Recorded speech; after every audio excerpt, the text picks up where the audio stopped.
Hey everybody, before this episode of Dumb Installs start, I just wanted to let you know that all the credits for pictures that I could find will be in the description. If anybody, I'm not intending to violate any copyright restrictions or any of that, so if anybody sees their picture in the video and wants it removed for copyright reasons or whatever, or if they see their picture and it doesn't have any credit in the description and you would like credit, just let me know and I will get any issues resolved as quickly as possible. With that being said, thank you guys so much for a great year, kind of a big year for my channel, and hopefully next year will be just as good. Enjoy episode 2 of Dumb Installs. Okay, this first one we can all tell what's up here. Either somebody ran out of bolts, or somebody was too lazy to lift the opener up just a couple inches. But still, even if they did run out of bolts, why not go out and get some instead of using zip ties? Because we know that's not going to go well. Well, you can see here that we have a snaking spring that is snaking pretty badly. If you take a close look at it, you'll notice that the spring is on the wrong side. The hose clamp adds a nice touch to it as well.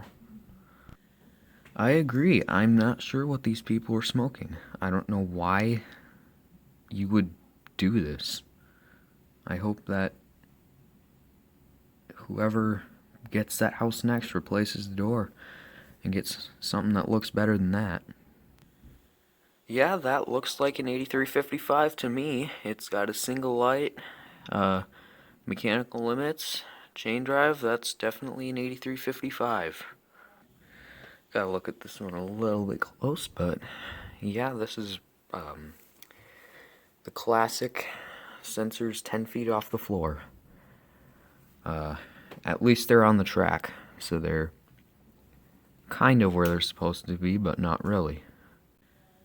Okay, now, how are these people planning on taking that opener down? I don't know how that's going to be happening, so if you have to get a new opener, well, it's going to end up having to be a LiftMaster belt drive. A Ryobi rail on a Craftsman opener. That is just the weirdest thing. I guess they don't like the square rail either.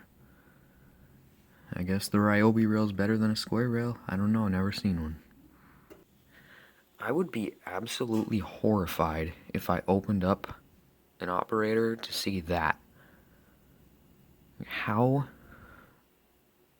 in the world? I don't even want to know. This is just, again, how do you plan on replacing this opener? Especially the fact that it's a chain glide. You're gonna end up replacing that thing whether you like it or not. Just why? This is the most unprofessional installation. One of the most unprofessional installations that there could possibly be. I don't know how you can possibly screw this up, or maybe they took a center post out and forgot to count that one of the doors was taller. Still, I don't know how you can possibly mess this up. It's not that hard. Make the opening the same height, or at least realize that one door is taller than the other. That definitely, I guess, could clean your garage out if you've got enough stuff in there. The top roller falls out, that'll just make the whole thing fall in, and yeah, that's fun. Alright, I think we've all seen this one before. A Genie screwdriver mounted backwards. I don't understand why this was done.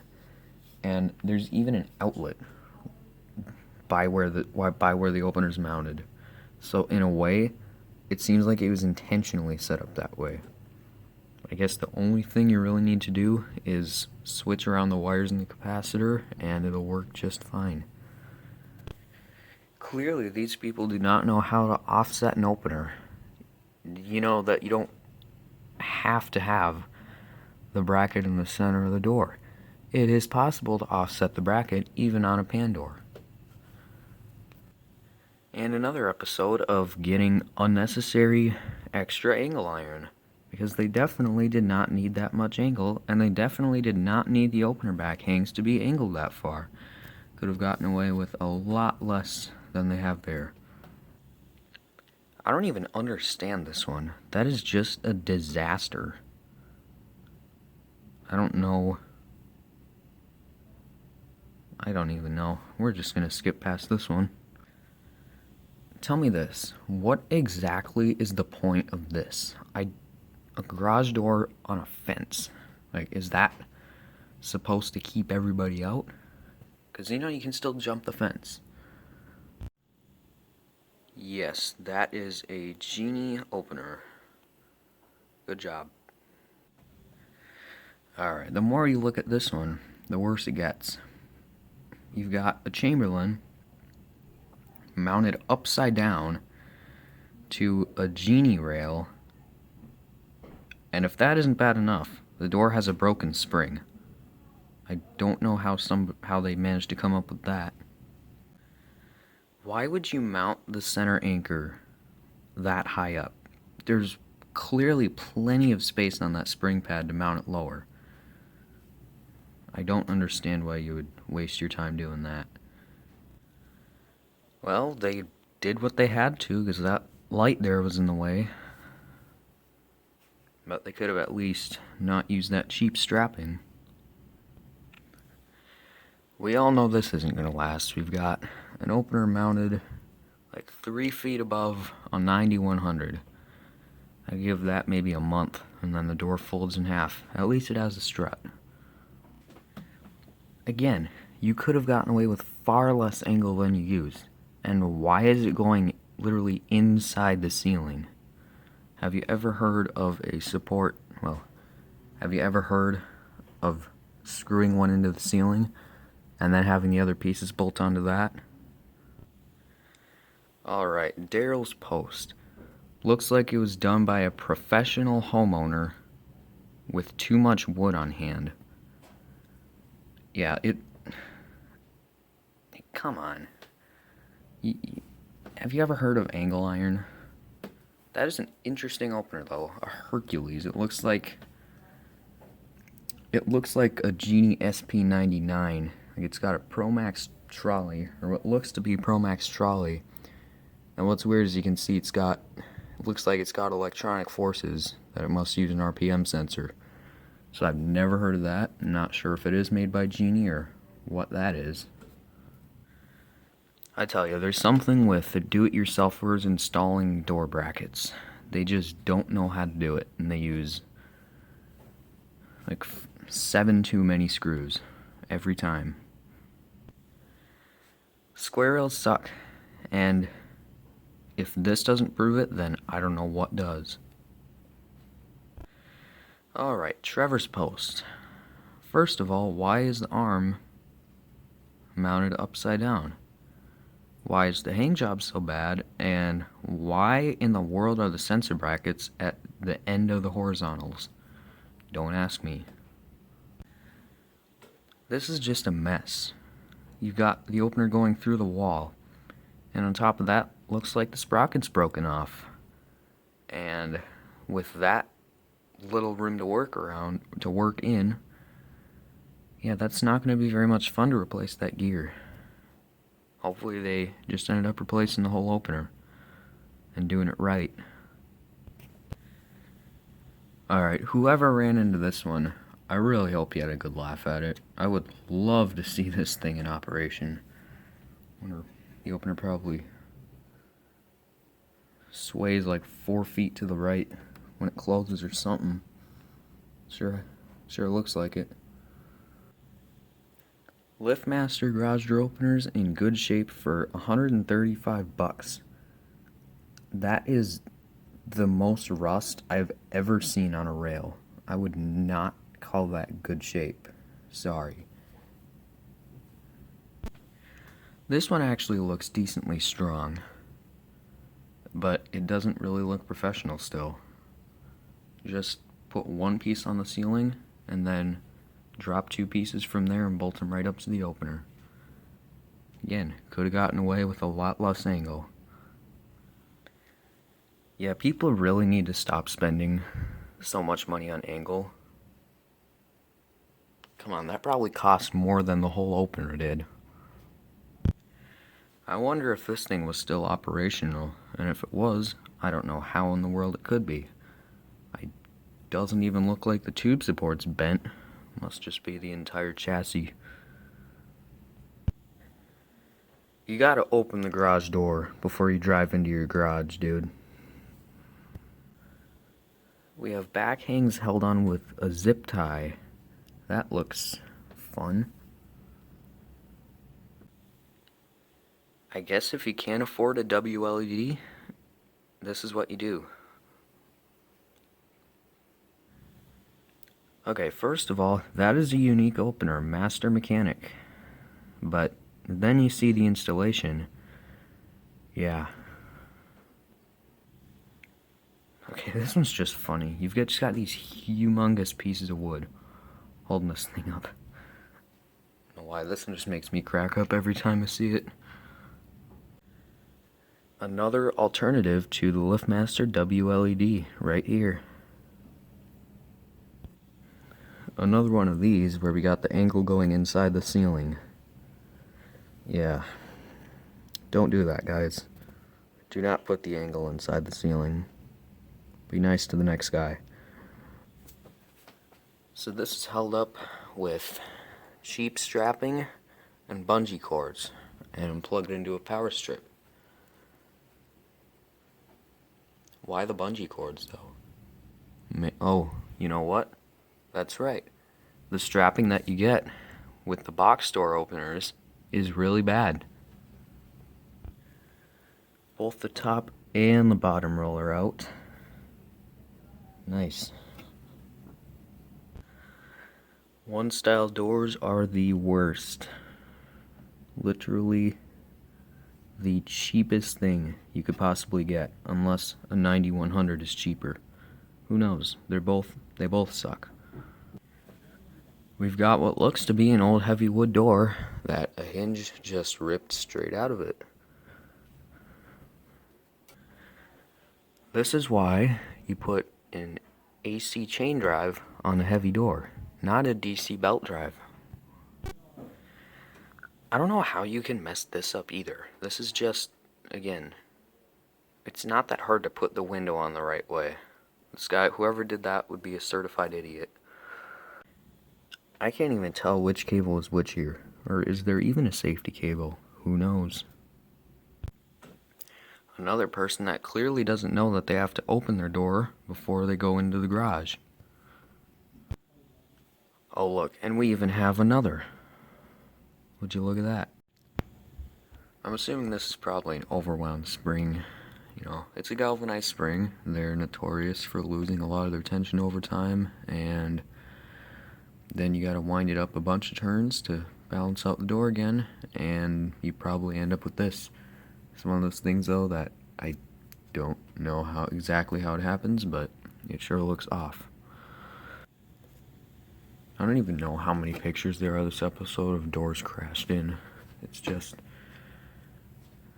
this is starting to get old. Oh, this time we have a rolling steel that got crashed in. Something a little bit different for a change. I can't even comprehend what's going on here. They spent all that money on that nice angle, and then they still use what looks to be either the cheap strapping that you get with box openers, or just rope or something. That is a one-piece T-rail that is bent like that, just because the opener was probably installed 4 feet above where the header bracket is. We've got a cool opener, an old Sears, but a little bit of a questionable hang job. I have seen a worse bent rail than this, much worse. That's definitely screwed up, but I did an 8365 once that the rail was just horrible on it. Hopefully the belt is just off the sprocket, because if somebody left the belt that loose, they should be fired. We've got another door that got driven into, and another little bonus, because you can see the Genie tube rail, which absolutely sucks, is basically kind of bent almost in half, or it looks like it'd snap in half if it gets bent any farther. Just no. No. No thanks. Those hinges are going to rip out of the section pretty fast. A 2 style door that they're putting a 3 style at the top, that doesn't exactly work. Okay, I think we've all seen this video before, how not to install a garage door opener. Yeah, that's just, we all know what's wrong there. Another case of installing the opener way too high above the door. And why square rails are bad, because you can see how badly it's flexing. And here we have yet another door that got driven into. Something's just a little bit off on that right door. You've got to look a little bit close, but yeah, something's just a little bit off. I don't know why, but it doesn't quite look exactly the same as the other 2 doors. I guess it works. If you don't have the little key ring, that works, but at least you could have made it look a little cleaner. I can't tell if that's being hung with string or just skinny little wires, but either way it doesn't look good. What a steal. $300,000 for an 8550. I never thought that I would ever find a brand new in the box 8550. Man, these things are so rare. I'd pay even more than $300K for that. What is with all of the extra stuff in the back? It probably doesn't really make it that much stronger, especially since the back is attached to the opener with the cheap strapping. When you're too lazy to take off the old header bracket and put the new one on, so instead you spend probably even longer figuring out how to get it to work with the existing header bracket and a door bracket.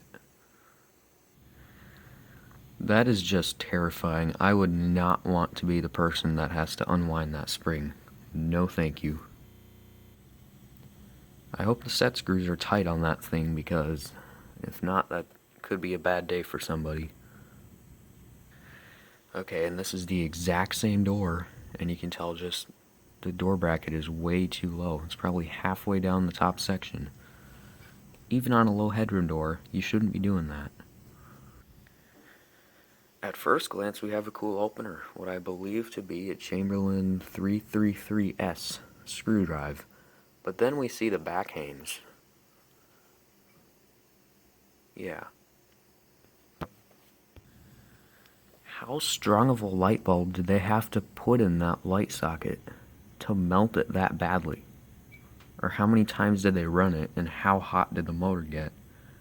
And why did it not go into thermal overload? And here we have a backwards Genie screwdriver trolley.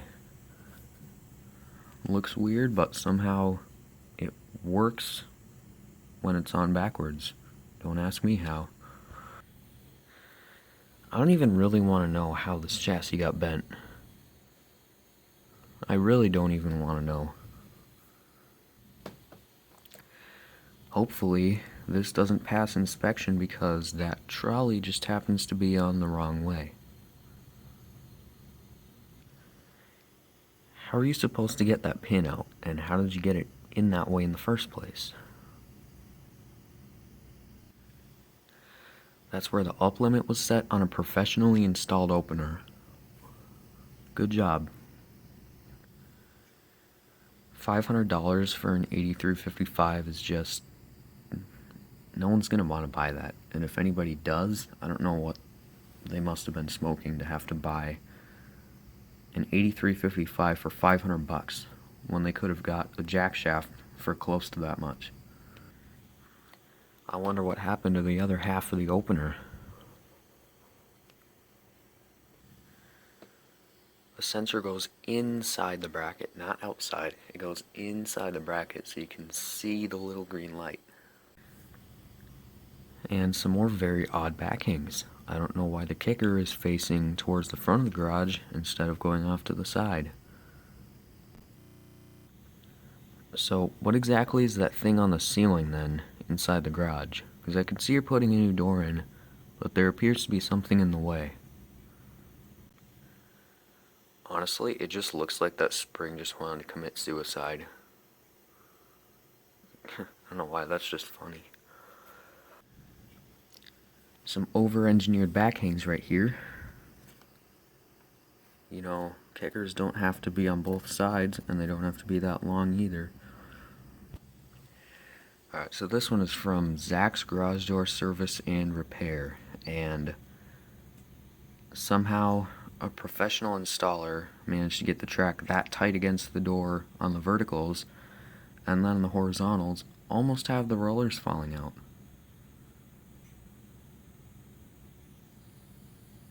I don't know how you can manage to get the track bent that badly or whatever, but that definitely does look dangerous.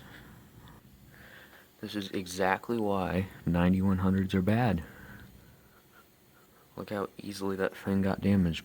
Probably just from getting pulled on. Doesn't look like it got ran into exactly, but maybe they tried to open the door when it was locked. But either way, learn your lesson, guys. 9100s are bad. Also from the same door, I don't know why you would put the arm like that. Just a side note, that's not the right way to put an arm, in case you didn't know. This is another one that the more you look at it, the worse it gets. Broken spring. For some reason, the header bracket's mounted under the spring. You've got a bracket ripped out. Door looks like it's folding in half, because probably they tried to run the door with the broken spring. Again, 9100s are bad, guys. Don't get one. Maybe somebody was too lazy to cut the angle. Was it just an inch too long and they didn't want to cut it? So, let's go and buy some more and make it look crappy so I don't have to cut it. That must be a pretty rare genie opener, because I've never seen a genie opener that looks like that before. Man, if I see one of those on eBay, I might have to get it. One of my least favorite things to do is untangling a chain when you're putting an opener in. And having to do it when it's on the ceiling is probably even worse. Too lazy to cut your backhangs again. There's two things wrong here. First of all, they're using an extreme opener. I don't know if this is worse or the way they installed the arm is worse, because we all know how bad Guardian openers are. Why is that door low headroom? This must be in Europe, where every single door is like a zero headroom door, even if they have like 10 feet above the door still. If you guys think iDrives are bad enough on their own, well, apparently now we have an extension iDrive. Fancy. You know what? Instead of getting an extension iDrive, why don't you replace your 9100, get rid of your ugly extension springs, get yourself a nice 2-inch double steel door with torsion springs and a regular drawbar opener. I don't know if this is a typo, but that is not an 8155. That would be an 8355. Here we have an even dumber person. Most dumb people will forget to open their door before they drive out and then crash into the door. But this person proceeded to forget to open their door, crash into their door, and then open their door. And then they're greeted with this. How many different versions of the 8155 can there be? Because we just saw one that's got a silver case with the newer design, 2 lights, and now here we have a chain drive with mechanical limits. That's interesting. Okay, first of all, your arm is on backwards. Second of all, why is there only one screw holding on the door bracket? And third, why do you have a 9100? Do you know what lag screws are?